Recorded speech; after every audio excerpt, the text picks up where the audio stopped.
Welcome to Australasian Airlines video tutorial on the Level D Boeing 767-300. This is our third and final video of the 767, and as you can see we're in our cruise, and if I open up the FMC you can see here that we've now got top of descent. We're only 5 miles till our top of descent. Okay, so what you would actually do is open up the FMC. Once you actually you're on your flight, you're on your way, you keep an eye on this top of descent.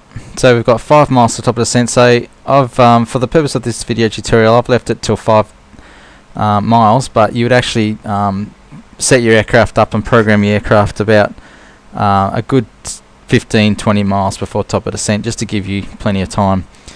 So what we'll do is all we need to do is, before we get to our top of descent, we need to have gone in and checked our weather for our arrival. So we know what our weather's doing, what runway we'll be using, and we also need to go into the SIDS and the stars charts for basically the airport charts for our arrival, which you can access through the website. That's all in the flight planning video tutorial. So you need to work out what arrival we actually need to do. So what we do here is we go into our FMC. Okay, we click on departure arrival, which is this one here.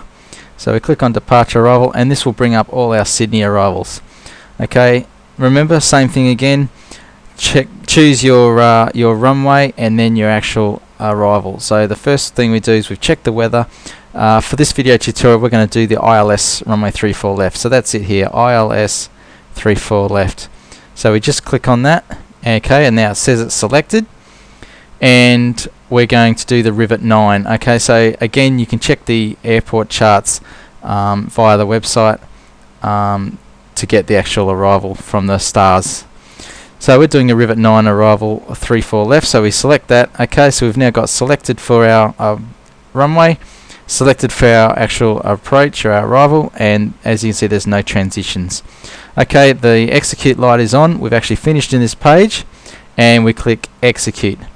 Okay, now it's very important that you actually go into the legs page. Okay, we forgot to show you this during the programming of the FMC in our first video, but make sure that you go into the legs page and just double check to make sure that all the legs are in the correct order. So we've got them all in order here.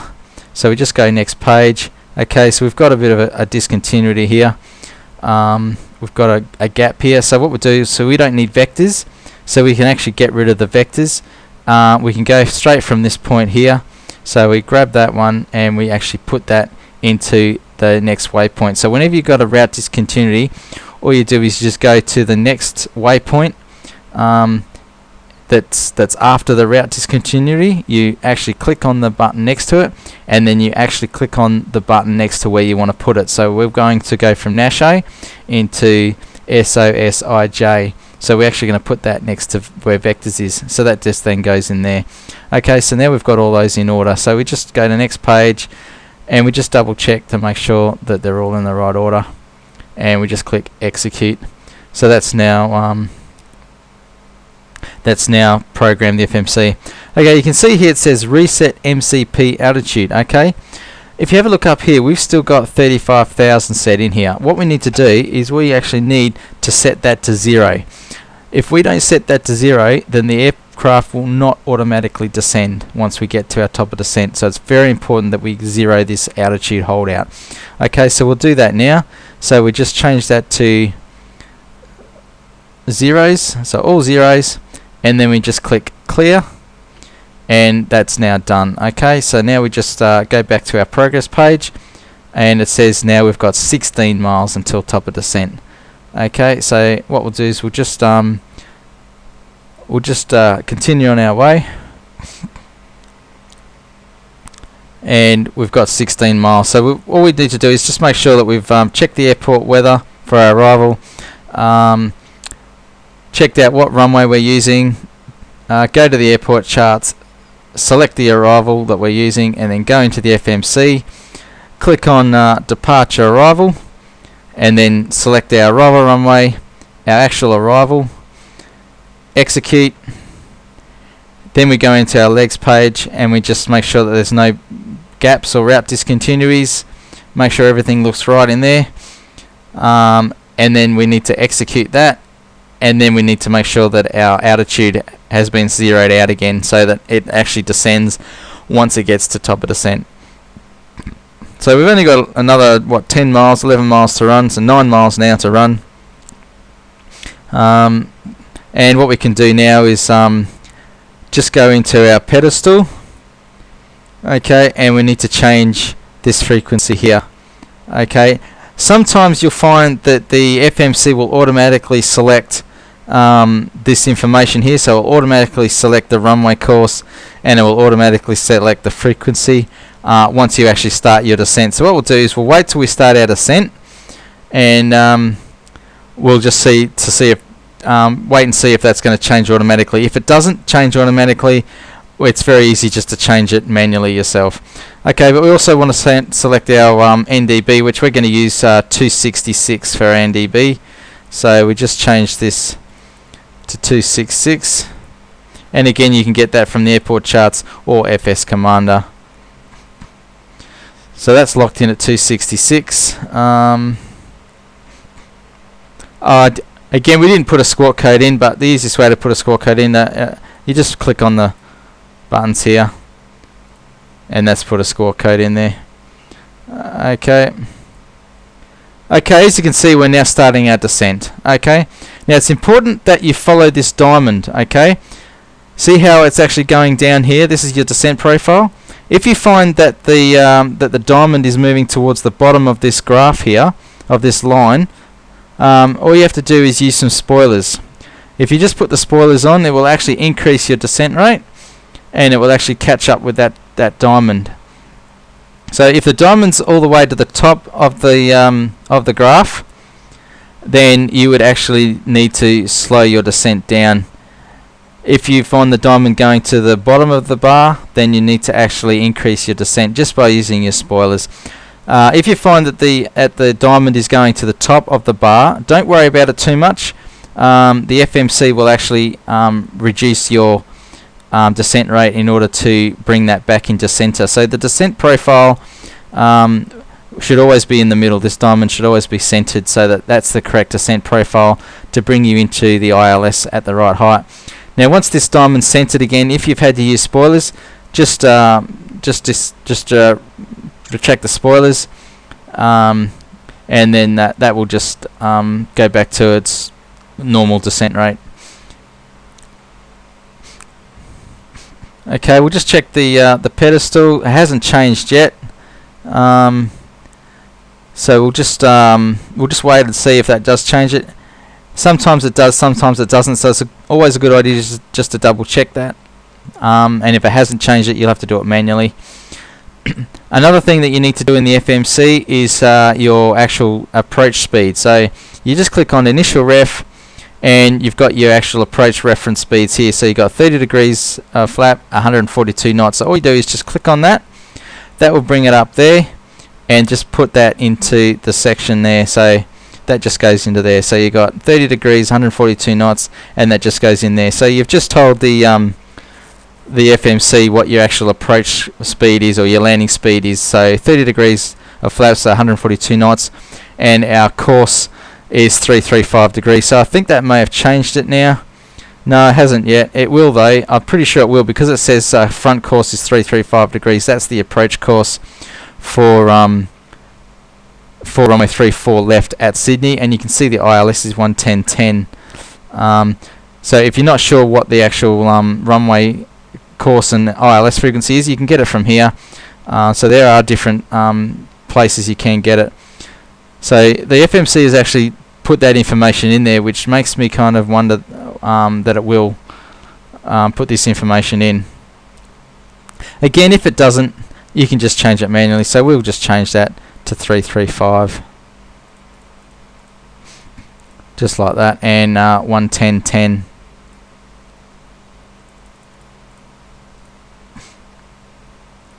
Okay, you can just double check that too by clicking in here, initial ref, putting in your flap speed, basically your reference speed, and you can see the course and the frequency. So it actually says YSSY ILS 34 left. It's got the frequency, it's got the course, and you can just put that into there. And then you can just go back to progress page and it'll tell you what your end of descent is, and there's some more information here. So as you can see, our fuel's coming down. Our current fuel is 10 tonne. Once we get to Tarrell, we'll have 10 tonne of fuel on board, which is coming up. You can see on our primary flight display Tarrell's there. And once we actually get to Sydney, we'll have 7.6 tonne on board, and that's including all our fixed reserves. Okay, so that's just a matter of monitoring the aircraft now on descent. You've got your you've got all your aircraft set up for your actual descent and your approach. So now it's just a matter of maintaining that descent profile, which is this one here. You'll find once it actually settles into the descent, you've actually got it leveled. The onboard computer will actually maintain that's a fairly good descent rate. It'll keep it on track for you. But you just got to keep an eye on it, that's all. Now this aircraft is also equipped with a full auto land feature. So if you've got if you're coming into an airport where there is a full ILS, you can do a full auto land with this aircraft. So it is quite high tech, and it is actually really fun to do an auto land. So we'll show you that as well as we're coming in on the approach. We'll show you how to set up for that. So yeah, I'll just sit back and we'll just watch the aircraft as we're coming into Sydney. And the other thing, one more thing, is you got to change this. You can leave this on auto, but just change this approach course to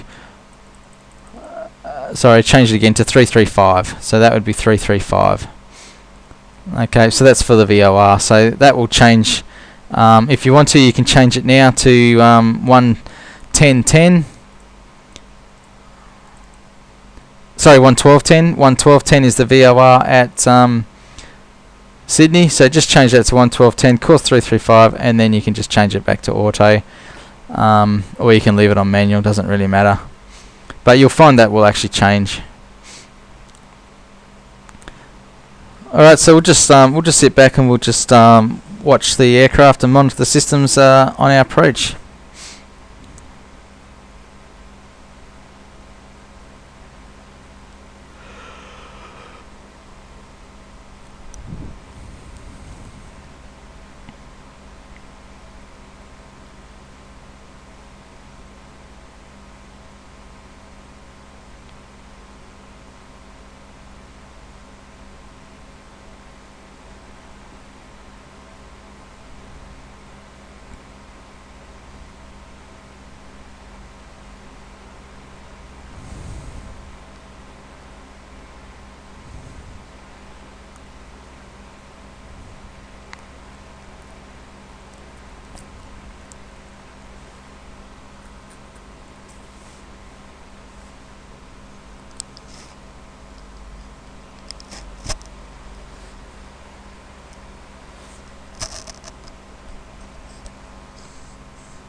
Again, bear in mind, once you get to 18,000 feet, you'll just have to reset your altimeter using the B key on your keyboard.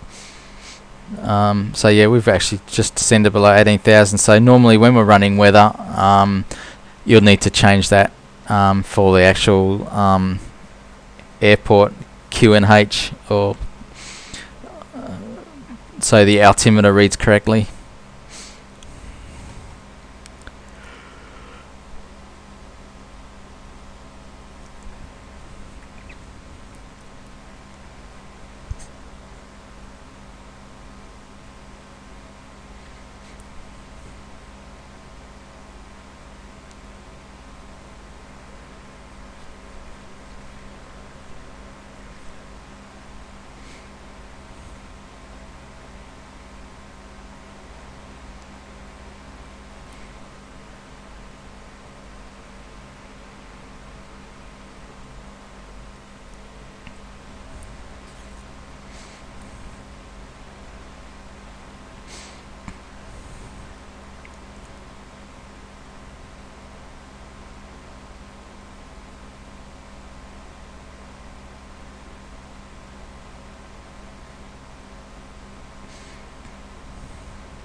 Okay, what you'll find is as it gets closer to 10,000 feet, it'll actually start reducing its descent rate so that it actually can bring this airspeed here back down to 250 knots below the 10,000 feet mark. So just monitor that again.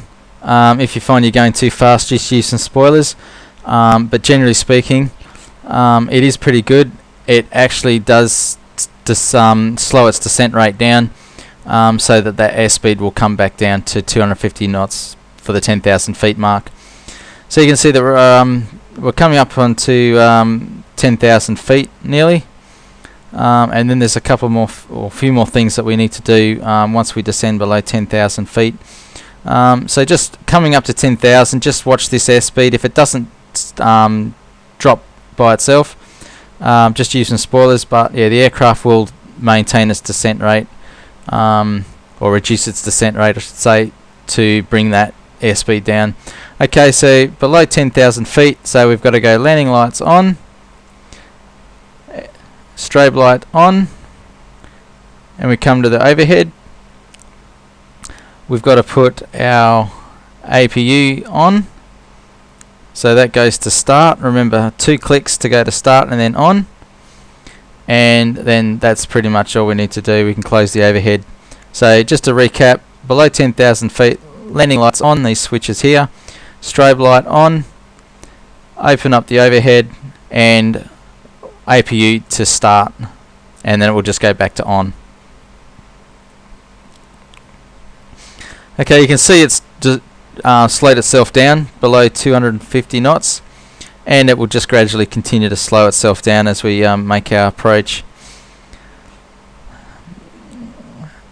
Now that we've turned our APU on, you'll see very shortly you'll have a message come up over here saying APU gen off, or APU gen. So we'll just wait for that to come up, and that's just letting you know that you've actually turned your APU on, your APU is running, but your APU generator is not running, so therefore it's actually discharging the APU generator battery. So there it is there, APU gen off. So we just go back to our overhead and we can turn our APU gen on. That's that one there. Okay, so the next thing you can do is you can turn your APU bleed switch on. Okay, so what that will do is once we actually shut down our engines at the gate, it will automatically kick the APU switches in, and everything will be running off the APU gen.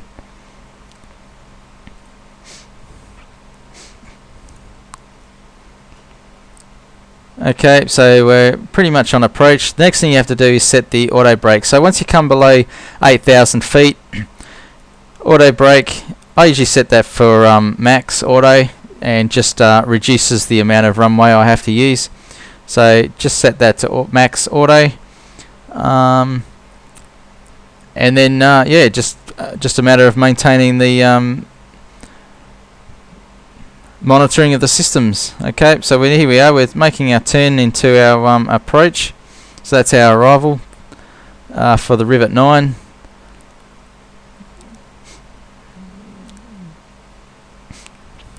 And now it's just a matter of getting the speed sorted out, maintaining a descent rate, keeping this diamond here on the center, and then just being aware of getting the speed sorted out so we can get our flaps out, our gear down, and then setting up finally for the auto land.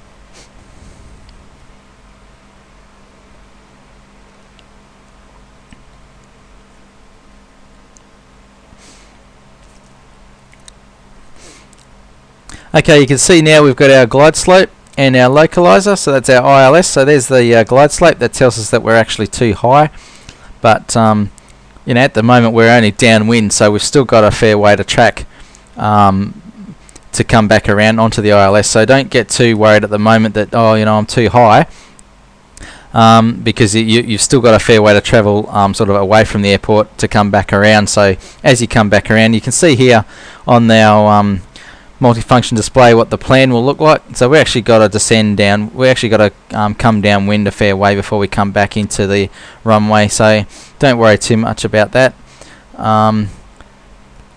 Just be aware that that will actually start to come up once you actually come back around into the runway. The main thing we're watching at the moment is this one here.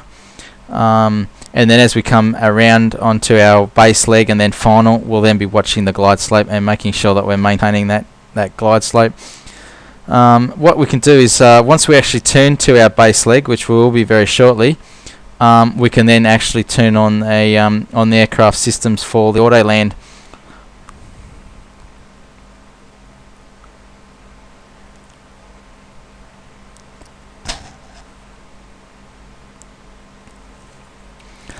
Okay, you can see we're now starting our base leg.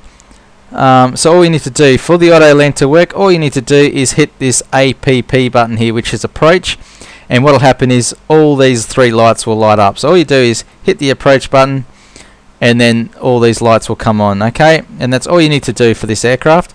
Hit the approach button, all these three lights will come on, and then it'll actually fly on the glide slope. It'll actually bring you in on the ILS, and it'll actually manage the it'll control the whole descent and everything for you on the ILS. Now what will happen is when it's actually locked into the auto land, your indicated airspeed will show up over here, and then you'll be able to actually manage your speed manually through the autopilot here. So we'll just wait for that to come up. So you can see the glide slope's coming back up now. So that's what I said, we're turning into our finals. The glide slope will come back up, and as that does, so there we go, we've now got our speed and our indicated airspeed. So what we do is we just reduce that down to around about 180 knots for the approach, and that will actually help us be able to get the flaps out and the gear out. Now if you find you're going too fast, which we are, just use the spoilers.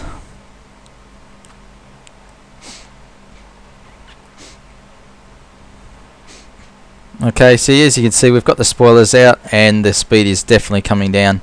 Okay, so we want to get it down to around about 180. You can see the flap markers here. So at 220 you can put your first stage of flaps out.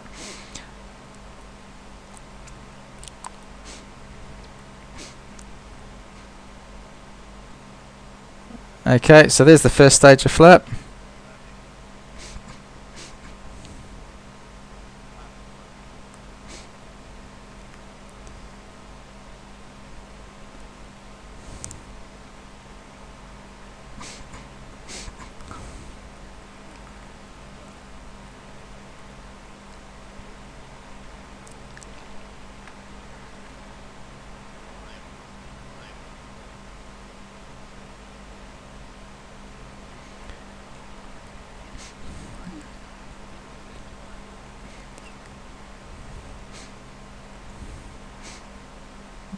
Okay, we can get another stage of flaps out.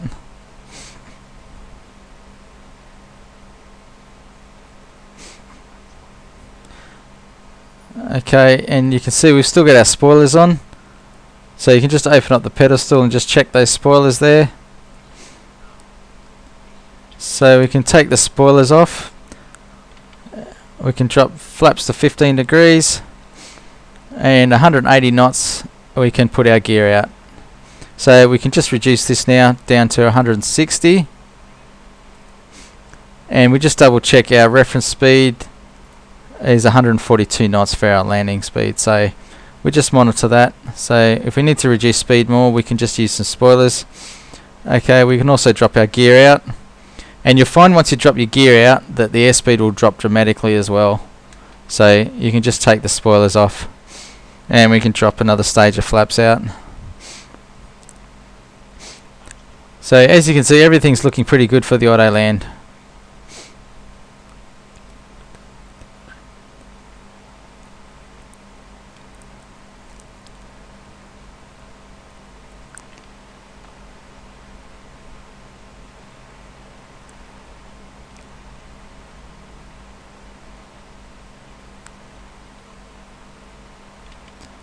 Okay, we go flaps 25. So there we go. We've got the land 3. Now that just that's telling you that the auto land is actually locked in. So whenever you see this green land 3 come up, you're definitely locked in on the auto land. So everything's looking sweet at the moment. Okay, we can reduce speed to 150 knots. As you can see, we're right on that ILS.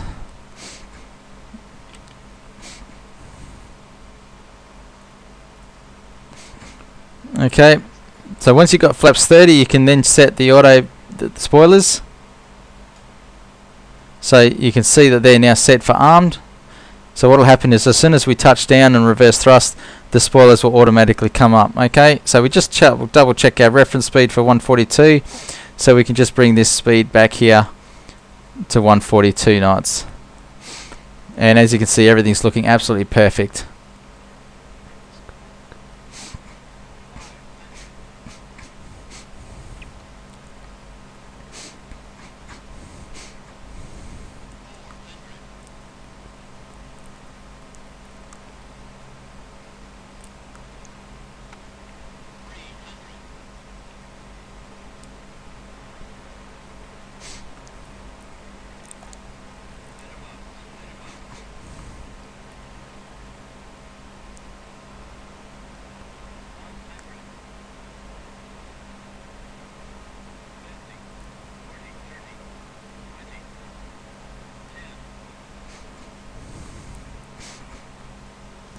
Okay, so there's touchdown, reverse thrust. Just steer the aircraft on the runway, maintain that runway center line, and the aircraft will eventually slow down for you. At 60 knots, cancel reverse thrust, auto brake off, and then you can just taxi in.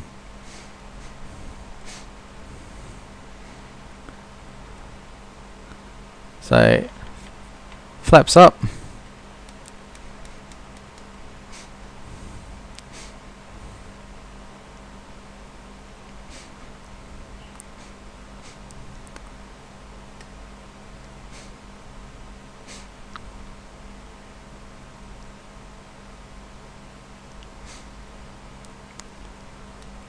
Okay, at this stage you can disable the autopilot, turn the autopilot off just by pushing disengage, and auto throttle can come off as well. You get all these warning lights coming on, but that's just to let you know that it's been disconnected.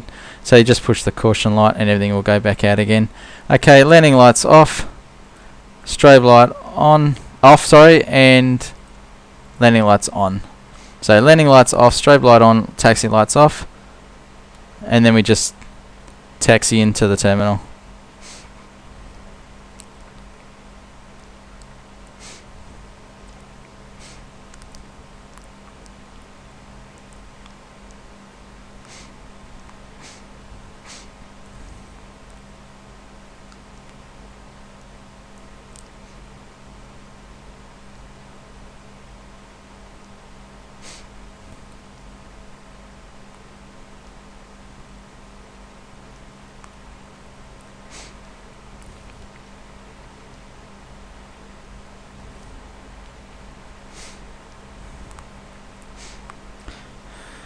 So as you can see, that was full auto land. I didn't do anything there. The autopilot just landed the whole aircraft for me, right through to the flare, the touchdown, and all I had to do was just reverse the thrust.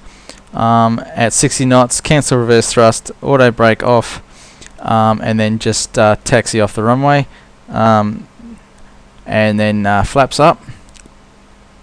Make sure the speed brakes are retracted, and then landing light off, strobe light off, taxi light on, and then just taxi into the terminal.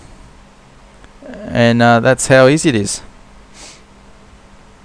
So this aircraft itself isn't very hard to fly. It looks very difficult, but you know, once you've actually viewed these video tutorials and you've actually had a go at it yourself, it actually becomes very easy.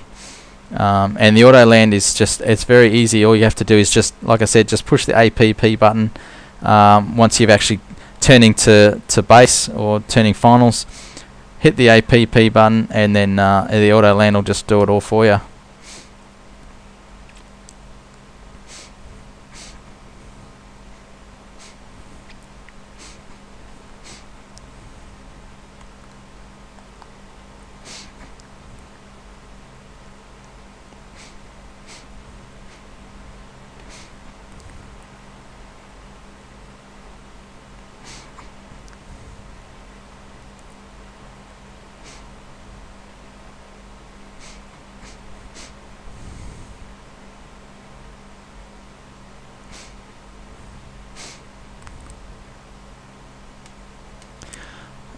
I'm just going to disable this this AI traffic for the time being.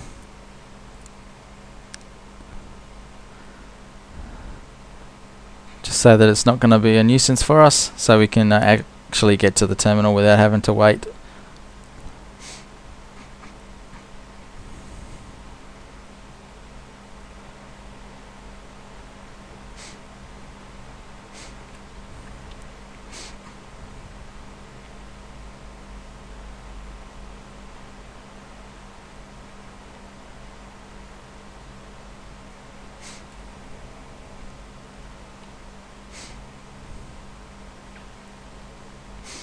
So once we actually get to the terminal, I'll just show you, go through the shutdown procedure.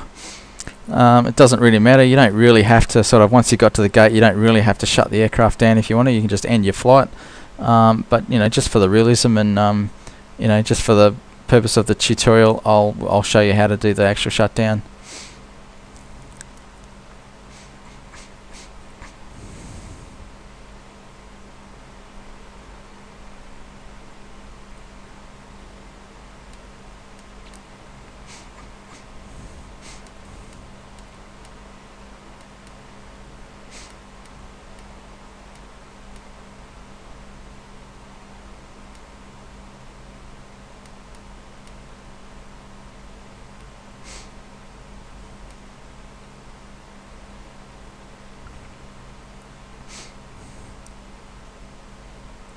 Okay, so as you're actually coming into the terminal area, you can actually turn your landing lights off. So that sorry, your taxi lights off. So as you're coming into the terminal area, taxi lights off, and then just basically just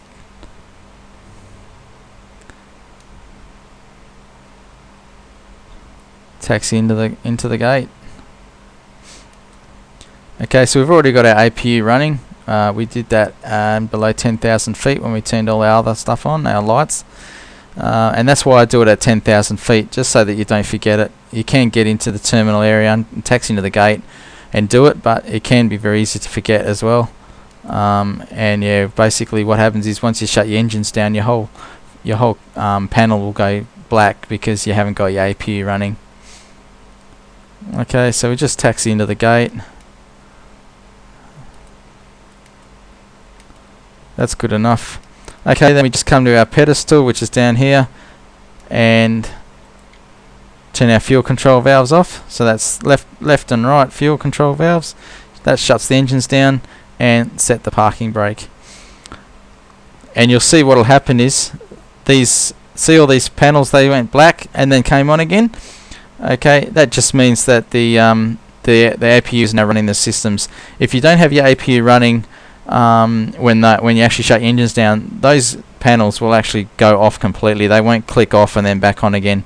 So it's always a good idea to put your APU on once you descend below 10,000 feet, and that gets you in a good habit of remembering to do it at that point when you're turning all your landing lights and everything on. So that's pretty much it. Yeah, just come into the terminal, into the gate, shut your engines down, left and right fuel switches, parking brake, let the engines wind down. The panels will quickly flick off and then back on again, just to let you know the APU is now running everything. Okay, so you'll see this primary flight display, that's now gone back to just a plain screen. There's no nav lines or anything on there. If we go into the FMC, it's automatically gone back to our route page, so there's no actual route in there. We've actually finished the route, it's reset itself, and we're now ready to program it again for another flight. and that's why this has now just gone back to a standard page. Okay, so we go into our overhead and we can start shutting systems down. Okay, so we turn our first thing we do is turn our navigation, our beacon off. So red beacon off. Go to our overhead, and we can start shutting things down. So again, we start from this. We start here. We turn our IRS switches off, our yaw damper off. We can turn our hydraulic pumps off, engine and electric. Turn our demand switches off. Turn our fuel pump switches off. Turn our cargo heat switches off.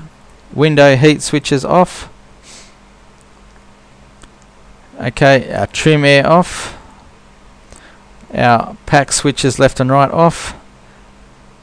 And all our bleed switches off. Come over here to APU off. The bus utility left and right bus switches, bus tie switches off. APU gen off. Standby power off, and finally battery switch off. And that's it. As you can see, we're now back to a cold and dark cockpit. So yeah, that's basically it. That's everything from the top of descent right through to the shutdown procedure, incorporating how to do the auto land as well. So that now completes our video tutorials for the Boeing 767-300. We hope you've enjoyed these tutorials, and we also hope that they have actually made it easier for you to learn how to fly this aircraft. And again, if you have any further questions, please feel free to email the website through the Contact Us page, or you can contact one of the pilots directly. So yeah, thanks for watching, and we hope you've enjoyed.